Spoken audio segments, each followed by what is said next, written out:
इस कहानी को थोड़ा ध्यान से सुनिए, क्योंकि यह कहानी आपकी जिंदगी बदलने वाली है। एक समय की बात है, महात्मा बुद्ध के सबसे प्रिय और करीबी शिष्य आनंद एक बार कहीं जा रहे थे। तभी रास्ते में उन्होंने देखा कि एक आधे उम्र का व्यक्ति एक चट्टान के ऊपर बैठकर रो रहा है। यह देखकर आनंद वहीं रुक गए और उस व्यक्ति के पास जाकर उसके दुखी होने का कारण पूछा। वह व्यक्ति अपने आंसू पहुंचते हुए बोला, मैं नहीं, पास के ही गांव का रहने वाला एक बदनसीब व्यापारी हूं। मैं जो भी काम करता हूं वही बिगड़ा जाता है। व्यापार के चक्कर में मैंने अपनी मां और पत्नी के गहने गंवा दिए, अपने परिवार को खो दिया और यहां तक कि अब तो मेरा घर और खेत भी गिर भी। मुझे तो लगता है कि मेरी किस्मत ही खराब है। उस व्यक्ति की बात सुनकर आनंद बोले, तुमसे किसने कहा कि तुम्हारी किस्मत खराब है? जरा मैं भी तो जानूं कि तुम्हारी किस्मत में क्या खराबी है। व्यक्ति बोला, पहले मैं खेती करता था, लेकिन हर साल उसमें घाटा होता था। कभी सूखा पच जाता तो कभी ज्यादा। बारिश से फसल खराब हो जाए, कभी आवारा पशु फसल को नुकसान पहुंचाते तो कभी कीड़े मकोड़े और बीमारियां फसल को बर्बाद कर देते हैं। खेती से मेरे परिवार का गुजारा ठीक से नहीं चल पा रहा था, जिससे परेशान होकर मैंने खेती करना छोड़ दिया। व्यापार करने का निश्चय किया। मैंने पत्नी के गहने बेचकर अपना व्यापार शुरू किया, लेकिन मेरा व्यापार नहीं चला।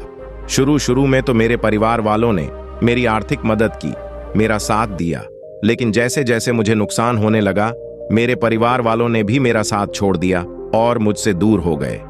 अब तो वह मुझे देखकर अपनी नजरें फेर लेते हैं और मुझे ही अपने परिवार की गरीबी और दुर्दशा का जिम्मेदार ठहराते हैं। अब तो मुझे अपना जीवन ही बोझ लगने लगा है। अक्सर मेरे मन में ख्याल आते हैं कि अपना जीवन ही खत्म कर लूं, और मैं आज यहाँ आत्महत्या करने ही आया था, लेकिन हिम्मत नहीं जुटा पाया। इसीलिए इस पत्थर पर बैठकर रो रहा हूँ।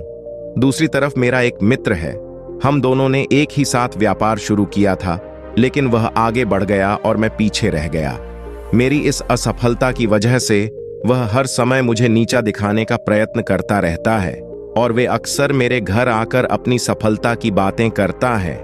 मेरे घर वालों को बताता है कि कैसे उसने कड़ी मेहनत करके इतना बड़ा व्यापार कर लिया, और वह अक्सर अपने फलते फूलते व्यापार के किस्से मुझे मेरी पत्नी और मेरे माँ बाप को सुनाता रहता है, जिसे सुनकर मेरे घर वाले उसकी तो प्रशंसा करते हैं, लेकिन मेरी बुराई करते हैं।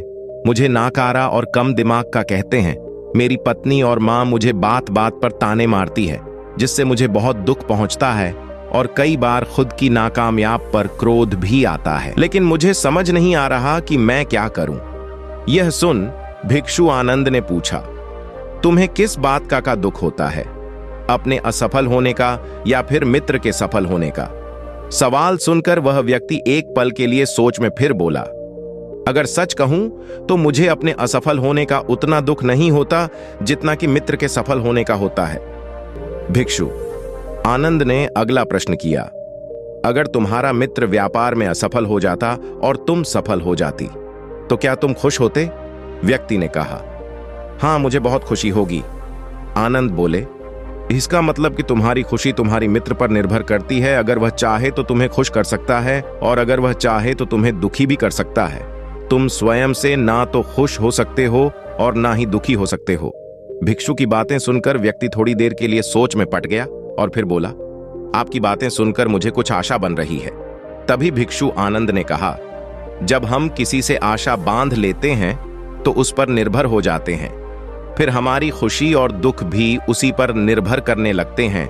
इसीलिए सबसे बेहतर है कि तुम स्वयं सी आशा बांध।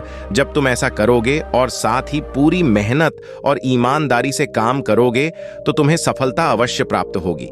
तुम्हें लगता है कि तुम्हारा मित्र तुम्हें नीचा दिखाने आता है, दुखी करने आता है, पर अगर ईमानदारी से विचार करो तो वह बातें तो सच्ची ही कहता है।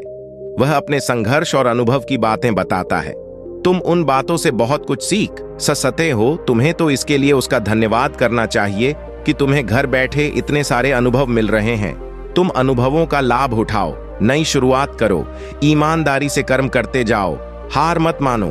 एक दिन तुम्हें सफलता जरूर मिलेगी। आज तुम जिसे अपना पूरा वक्त हो या बुरी किस्मत कह रहे हो, एक दिन यह बदल जाएगी और इसी के साथ तुम्हारी सोच और विचार भी बदल जाएंगे।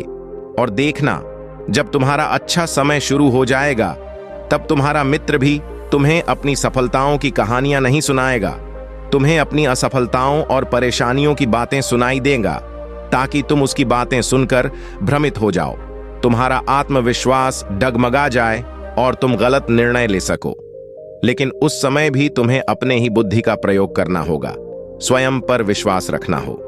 जिस प्रकार तुम्हारा मित्र आज तुम्हें दुखी करने आता है, वैसे ही वह उस समय भी तुम्हें दुखी करने आएगा, क्योंकि जिस तरह उसे दुखी देखकर तुम्हें आता है, ठीक उसी तरह उसे भी तुम्हें दुखी देखने में उतना ही मजा आता है। व्यक्ति ने कहा, आपने सही कहा मुनिवर, लेकिन मेरा सबसे बड़ा दुख यह है कि मेरे परिवार के लोग भी इसमें शामिल हैं।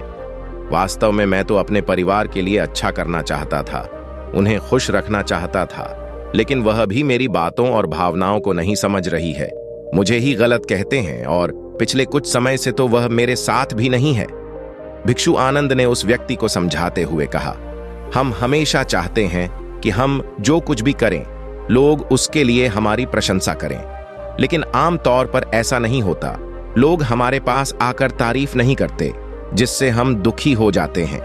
हमें लगने लगता है कि हमारे मित्र, रिश्तेदार, घर वाले सब स्वार्थी हैं, लेकिन अगर तुम किसी को अपना परिवार मानते हो और उसके लिए कुछ करना चाहते हो, तो फिर तुम ऐसा क्यों सोचते हो कि तुम दूसरों के लिए कुछ कर रहे हो? वास्तव में तुम अपनी खुशी के लिए कुछ कर रहे हो, क्योंकि उन्हें खुश देखकर तुम खुशी होती है। अगर ऐसा करते समय तो मानकर चलते हो कि तुम दूसरों के लिए कुछ कर रहे हो, तो तुम दुखी रहोगे। लेकिन अगर तुम्हें लगता है कि तुम स्वयं के लिए कर रहे हो, तो तुम खुश रहोगे, क्योंकि जब हम स्वयं के लिए कुछ करते हैं या करना चाहते हैं, तो हमें इसके लिए सांत्वना की जरूरत नहीं पड़ रहती। भिक्षु आनंद की यह बातें सुनकर उस व्यक्ति के चेहरे के भाव पूरी तरह से बदल गए। उसने कहा, आप सही कह रहे हैं, मैं समझ गया कि अब तक मेरी किस्मत इसीलिए खराब थी क्योंकि वह दूसरों के हाथों में थी, लेकिन अब से मैं अपनी किस्मत को अपने हाथों में रखूंगा, फिर से प्रयत्न करूंगा, पूरी लगन और ईमानदारी से काम करूंगा, और जब तक सफलता नहीं मिल जाती है, चयन से नहीं बैठूंगा। उस व्यक्ति की बात सुनकर आनंद मुस्कुराए और उसे एक छोटी सी डिबिया देते हुए कहा, इस डिबिया को हमेशा अपने साथ रखना। इसमें एक ऐसा मंत्र है जो तुम्हें बड़े से बड़े दुख से भी बाहर निकाल लेगा, लेकिन इस डिबिया को तभी खोलना जब तुम्हारे सारे रास्ते बंद हो जाएंगे, कोई उम्मीद नजर ना आए और तुम्हें लगने लगे कि सब व्यर्थ है, यह दुनिया व्यर्थ है और यहां रहना भी व्यर्थ है। व्यक्ति ने भिक्षु का धन्यवाद किया और उस डिबिया को लेकर अपने घर वापस आ गया। उसने नए उत्साह के साथ दोबारा अपने व्यापार की शुरुआत की और इस बार उसका व्यापार चलपाट दहा अपनी मेहनत और लगन के बल पर बस कुछ ही सालों में वह एक बड़ा व्यापारी बन गया। उसके परिवार वाले भी उसके साथ आ गए और उसका जीवन बहुत ही सुख, शांति और समृद्धि के साथ बीतने लगा। लेकिन समय और किस्मत के खेल को आज तक ना कोई समझ पाया है और ना कोई समझ पाएगा। ये सदा एक जैसा नहीं रहता, ये बदलता रहता है। उस व्यक्ति के जीवन में भी बदलाव आया। वही व्यक्ति जिस राज्य में रहता था, उस राज्य पर पोसी राज्य के राजा ने हमला कर दिया। उस हमले और लूट मार में उस व्यक्ति का सारा धन भी लूट लिया गया। उसके दुकानें और घर सब जला दिए गए। जान बचाने के लिए उसे अपने परिवार के साथ वहां से भागना पड़ा। व्यक्ति अपने परिवार के साथ कई दिनों तक इधर उधर भटकता रहा। वह दाने दाने को मोहताज हो गया। उसका बच्चा बीमार हो गया और इलाज के अभाव में बीमारी से बुरी तरह रहने लगा। यह देखकर उसका हृदय चित्कार कर उठा। उसके पास अपने बेटे के इलाज और परिवार को खिलाने के लिए धन के नाम पर एक सिक्का भी नहीं था। वह अंदर से बुरी तरह से टूट गया। ऐसे में उसे एक बार फिर से निराशा नहीं घेर लिया। उसे लगने लगा कि उसका जीवन व्यर्थ है, सारी दुनिया व्यर्थ है। लेकिन तभी अचानक उसे भिक्षु आनंद द्वारा दी गई डिबिया की याद आई। उसने भी उत्सुकता के साथ उसे खोला। उस डिबिया के अंदर एक पर्ची रखी हुई थी। उस पर्ची पर कुछ लिखा हुआ था। उस पर्ची को उसकी आंखों के सामने छाया हुआ निराशा का अंधेरा छट गया और वह एकदम से मुस्कुरा उठा। उस पर्ची पर लिखा था, यह वक्त भी गुजर जाएगा। दोस्तों, यह कहानी हमें सिखाती है कि समय के खेल को समझना संभव है। यह हमेशा बदलता रहता है। इसीलिए बुरी परिस्थितियों में हमें अत्यधिक निराश नहीं होना है। आत्मविश्वास बनाए रखना है, क्योंकि समय बदलता जरूर है। आज बुरा है तो कल अच्छा भी जरूर आएगा। बाकी अगर यह कहानी आपको अच्छी लगी हो तो इस वीडियो को शेयर करें, और ऐसी और कहानी सुनने के लिए हमारे चैनल अकेला इंस्पायर्ड को सब्सक्राइब जरूर करें। मिलते हैं आपसे ऐसी ही एक और प्रेरणादायक कहानी के साथ अगले वीडियो में। धन्यवाद। नमो बुद्धाय।